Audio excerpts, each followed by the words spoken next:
Alrighty, we're gonna get back into the wish tree. We had listened to Bongo and Red try to make a couple plans to get Samar and, I can't remember the other boy's name. Samar and her neighbor to talk.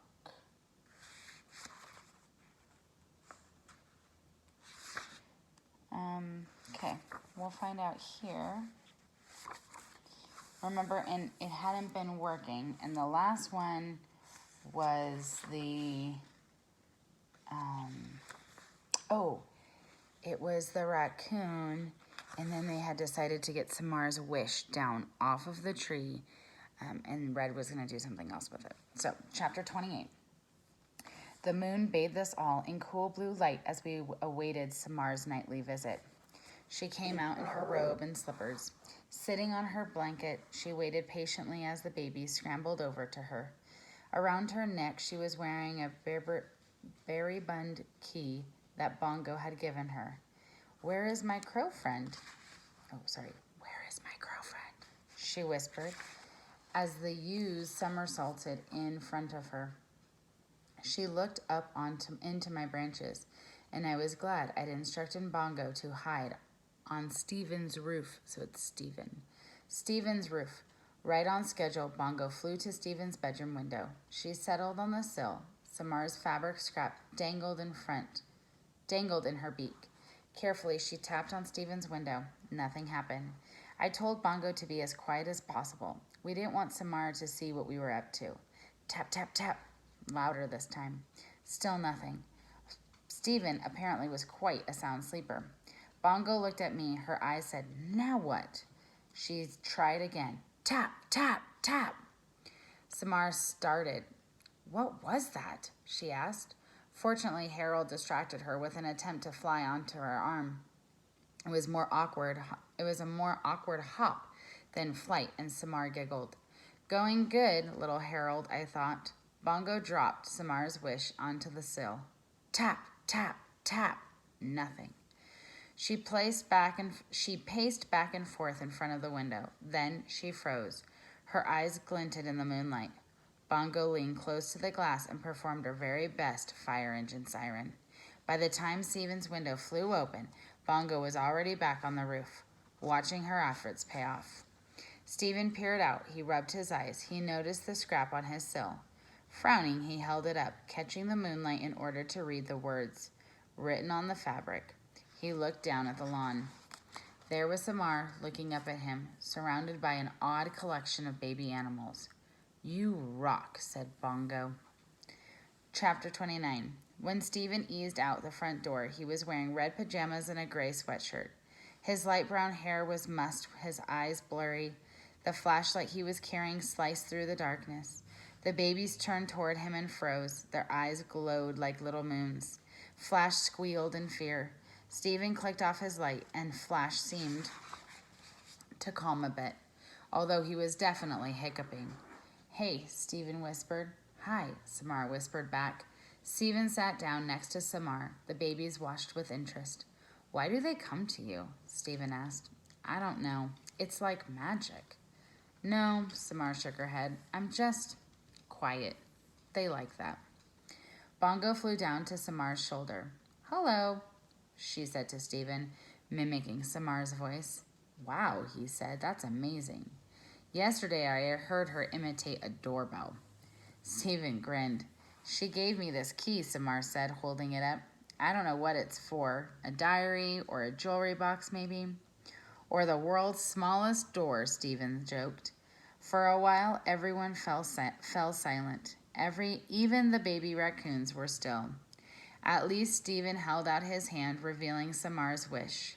I found this, he said. Even in the moonlight, Samar's blush was visible. She looked away. I'm sorry about that word, Stephen said softly. The word on the tree? We didn't. It wasn't us. Samar nodded. My parents aren't bad people. They're just afraid of things, Stephen shrugged. So are mine, said Samar. I heard my father talking about moving. If we can find a safe place to go. She gave a sad smile, if there even is such a place. I'm sorry, Stephen said again.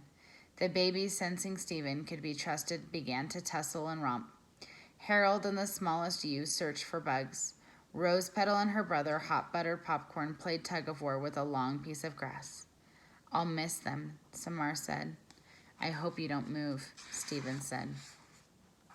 A light blinked on in Stephen's house. I should go, he said. If my parents see me, I should go. Night, Samar said in a whisper. Oh, the things I wanted to say to those two. I wanted to tell them that friendship doesn't have to be hard, that sometimes we let the world make it hard. I wanted to tell them to keep talking. I wanted to make a difference, just a little difference before I left this lovely world. And so I did it. I broke the rule. Stay, I said. Chapter 30. The animals gaped at me in astonishment. Even the youngest babies knew about the don't talk to people rule. Bongo darted to my top branch. Red, she cried in a strangled whisper. You can't. Oh, but I can, I said. What have I got to lose? But, as I was saying, I returned my attention to Stephen and Samar. They were staring at me, jaws dropped, eyes wide, as frozen as Flash had been not long ago. We're dreaming, Stephen murmured, right? At the same time, Samar asked. Is that possible? Pinch me, Stephen said. Samar complied. Definitely felt that, Stephen reported. Maybe it was a dream pinch, Samar suggested. Excuse me, I interrupted. I have 216 rings worth of wisdom to convey, and not much time. Stephen reached for Samar's hand. If it's a dream, he said, at least it's a cool one. And so I began. Chapter 31. I haven't always been a wish tree. It happened in 1848, long before I was surrounded by concrete and cars, when I was just a few decades old, still a youngster by Red Oak standards. No longer a lanky sapling, I was solid and strong, but not anchored to the earth the way I am now. This was a time, like many other times, when hungry, desperate people sailed on crowded boats to settle here. Many of them ended up, as they always seem to, in my neighborhood. The blue and green houses were brown then, and filled to overflowing with new arrivals. Sometimes the newcomers were welcomed, sometimes they were not, but still they came, hoping and wishing as people always do. One of our new residents was a young Irish girl named Maeve. She voyaged across the Atlantic with her 19-year-old brother who died of dysentery during the trip. Their mother had passed away shortly after Maeve was born. Their father, when the children were 9 and 12. Maeve was solid and plain, but when she smiled, it was like sunshine peeking through clouds.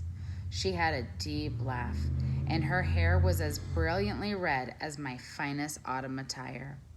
16, alone and penniless, Maeve shared a tiny room with 5 other immigrants. She worked night and day cleaning and cooking and doing whatever she could to stay alive. Maeve soon discovered she was gifted at caring for the sick. She had no special knowledge, no secret remedies, but she was kind and patient, and she knew how to soothe a fevered brow with a cool cloth as well as anyone. What she didn't know, she was willing to learn. As time passed, word grew of Maeve's abilities. People brought their sick piglets and their lame horses, their coughing children and fretful babies. Always she explained that she wasn't sure she could help. But since people in the neighborhood were too poor to go to a doctor, they turned to Maeve. And since people believed she could help them get better, Maeve tried to live up to their hopes. When she succeeded, and even when she didn't, patients and their families would leave small tokens for her. A whittled figurine of a bird, a hairpin, half a loaf of bread. Once someone even left a leather-covered journal with a tiny silver key that opened its lock. When Maeve was out tending to someone who was sick, people took to leaving their thank yous in my lowest hollows. It was still a fresh wound, just a couple seasons mended, but because it faced the house where Maeve roomed and not the street, it was a safe place to leave a token of gratitude. That's when I realized that hollows can be a good thing for people, not just birds and animals. Little did I know just how good. Chapter 32. The years passed and Maeve became as connected to the neighborhood as I was. Even as newcomers from other lands added their music and food and language to our little part of the world, no matter where people were from, Maeve cared for them as best she could. I grew tougher, my older limbs less pliable, my shadow longer. More trees and shrubs joined me. But there was plenty of sun for all of us, and we never wanted for water. I'd hosted many families by then, mice and chipmunks in particular. My closest confidant was a young gray squirrel named Squibbles. All squirrel names begin with the letters S-Q-U. Squibbles was especially fond of Maeve, who often fed the little squirrel table scraps. Privately, Squibbles and I worried about Maeve. Along the way, Maeve had seen a suitor or two, but nothing much came of those flirtations. She had friends aplenty and work to do from dawn till dusk. She seemed lonely. Sometimes Maeve would sit on the porch steps, watching happy families stroll past, and her eyes would well up with tears. At night, she'd gaze out an open upstairs window, and her sighs would float, would float to us on the breeze, melancholy as the call of a mourning dove. Often Maeve would sit at the base of my trunk and write in her journal. Now and then she'd read passages aloud. She spoke about the Irish countryside fading into fog. She spoke about her family she'd lost. She spoke about her secret hopes and fears and longings. She had love to give and no one to give it to. Maeve adored early mornings when the world was bathed in mist, and the sun was still a promise. She would lean against my trunk and close her eyes and hum a tune from her childhood. There's Mr. Squibbles. One day, the first day of May, Maeve joined me at dawn. To my surprise, she reached up to my lowest brow and gently tied a scrap of blue striped fabric in a careful knot. "I wish," she whispered, "for someone to love with all my heart." That was my first wish and the beginning of many more. As the weeks passed, the piece of fabric on my branch drew many comments. Some of the folks in our neighborhood, the ones from Ireland, would nod knowingly and smile. To them, Maeve would simply say in her lifting voice, "That's my raggy tree. She's not a hawthorn, but she'll do just fine." People who'd come here from other lands, and there were many of them, would frown at the rag or even reach up to remove it. Maeve would warn, "Don't you be touching my wish now." Patiently again and again she would explain how in her old home, leaving wishes on a raggy tree was a time-honored tradition. Now and then people would ask Maeve what she'd wished for. She'd tell them the truth with a sigh and a wry smile. "Nothing much, just someone to love with all my heart." Nothing much at all. Sometimes people would laugh.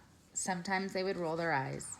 "A wish on a rag won't bring you love, dearie," they would say. But usually people gave May a kind smile, a squeeze on the arm, a knowing nod. And then they too would ask if they could add a wish of their own. Another year passed. As May neared, I found myself hosting more scraps of fabric than budding leaves. Squibbles tried to steal a few fabric strips to line his dray, the nest made of leaves and twigs high in one of my forked branches. I explained he'd have to stick with moss and pine needles until the first of May wishes, according to Maeve, could not be touched. Until after May Day. Then the ones that weren't carried off in the wind or dragged to the ground by the rain could be removed by people or by enterprising squirrels. I suspect she made up that rule for my benefit, so I could grow unfettered without the weight of wet rags dragging me down. Just before dawn on the first of May, a young woman approached me. She had dark wavy hair and wore a tattered gray coat. In her arms was a wrapped bundle. Psst, Squibbles whispered to me. Here comes another wish, Red. But Squibbles was wrong. There was no wish. Swiftly, but with great care, the girl placed her bundle in my hollow. A thank you for Maeve, I realized.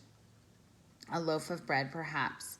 The girl had probably been one of her patients. She was gone as quickly as she'd come, like a hummingbird, I thought. There, then, not there, like a gust of wind. Just a few minutes later, Maeve opened the door of the little brown house. She smiled at me and at the scraps waving in the early morning breeze. And then came the cry. Wail was more like it, coming from me. Not the meek peep of a wren chick, not the shy squeak of a mouse pup. No, this was a cry of righteous indignation. This was a baby. The baby had a note attached to her blanket. Haltingly, Maeve tried to read it out loud. Italian, she murmured. Only later, when she consulted one of her patients, did she understand its meaning. Please give her the care I cannot. I wish for you both a life of love. The baby's hair was black. Maeve's was red. The baby's eyes were brown. Maeve's were blue. The baby was Italian. Maeve was Irish. They were made for each other. Maeve named the baby Amadora, which meant in Italian, the gift of love. Many in the neighborhood didn't approve of an unmarried Irish woman raising an abandoned Italian baby. People talked as they will, and they still tisk-tissed as they must. Some people were even angry. They said hurtful things. They told Maeve and Amadora didn't belong. They told Maeve that Amadora didn't belong. They told Maeve she and the baby should leave. Maeve merely smiled, held Amadora close, and waited and hoped. On dark nights when hope was scarce, she would sing an old Irish tune, mixed with a newer Italian song that she had learned from a neighbor. The melody was sweet. The words were silly. The effect was always the same, a smile from little Amma. Sure enough, the longer Maeve waited, the kinder people grew, and before long, Amma, as she came to be called, was as much a part of our messy garden as all the rest of us. When Amma was old enough to feed Squibbles and his family, she did. When she was strong enough to climb me, she did. And when she was ready to make wishes of her own, she did. Amma grew up steady and honest and kind like her mother and her babies, and had babies of her own. And then grandchildren and great-grandchildren. Eventually, Amma and her husband bought the little brown house and the one right next to it, and painted them blue and green. Years later, they purchased a house across the street and began to rent the blue and green houses to other families. The family grew and prospered and argued and failed and loved and laughed. Always and forever, the laughter kept them going. And when Amma's grandson had a little girl, he chose a fine Italian name for her, with a fine Irish middle name, Francesca Maeve. As for me, my reputation grew. Hadn't Maeve's wish come true in the heart of a wish tree? Didn't that mean anything was possible? Of course, as Squibbles often reminded me, I'd had nothing to do with it. This isn't a fairy tale, Red, he would say, but people are full of longings, and decade after decade, the hopes kept coming. A blessing and a burden it has been, all those wishes, all those years, but everyone needs hope. At long last, I stopped talking. Once the words had spilled out, it was like trying to stop the wind. In the silence that followed, I felt as if the whole world was holding its breath. I'd broken the rule. Stephen and Samar still stared open-mouthed at me. They looked as rooted to the ground as I was.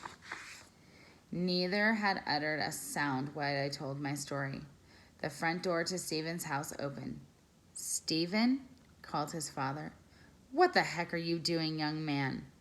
Stephen leapt to his feet. Here I come, Dad." Night, Samar." "Night, Stephen," she said. Stephen dashed toward the porch, but stopped halfway. He spun around to look at me. Thanks, he said in a quizzical voice, using the same tone he might have used if Bongo had just made him pancakes. The door slammed behind him. Samar stood, holding her blanket to her chest. I know I must be dreaming, she said. She headed to her own porch and eased open the door. I just wish, she added with a smile, that I didn't have to wake up. Almost instantly, I regretted what I'd done. I'd broken the rule, the biggie. I'd deliberately spoken to people. And not just a few words. I'd spoken a river of words. I wasn't like that frog in the mailbox. I hadn't broken the rule accidentally. I'd broken the rule because I wanted something. I wanted to matter. I wanted to do something meaningful before I died. I'd done it for myself. After the shocked babies and their equally shocked parents were safely in their dens, I admitted my feelings to Bongo. I waited for her to yell at me. Bongo is good at yelling. Extremely good. You might even say she has a gift. Why did I do it, Bongo? I murmured. Why? She flew to home plate. She stroked my rough bark with her sleek head. You did it, my wise old tree, because you had a story to tell. It was foolish, I said. I'm not supposed to be foolish. Not so foolish, Bongo said. Just hopeful. And everyone needs to hope, Red, even wise old trees. We're going to stop there. We only got about 10 more chapters. We're on chapter 41 now. So, I really hope you're enjoying this story. I really love sharing this with you. And I really hope I see you guys on Wednesday. Wednesday the 25th. We'll start at 8 a.m. But if you can't get there till the buses get there, just come in after that. So I will hopefully finish up this weekend. And that way you guys will have your book all done before Wednesday. Thanks for tuning into my YouTube channel. I appreciate you reading the book with me. Bye.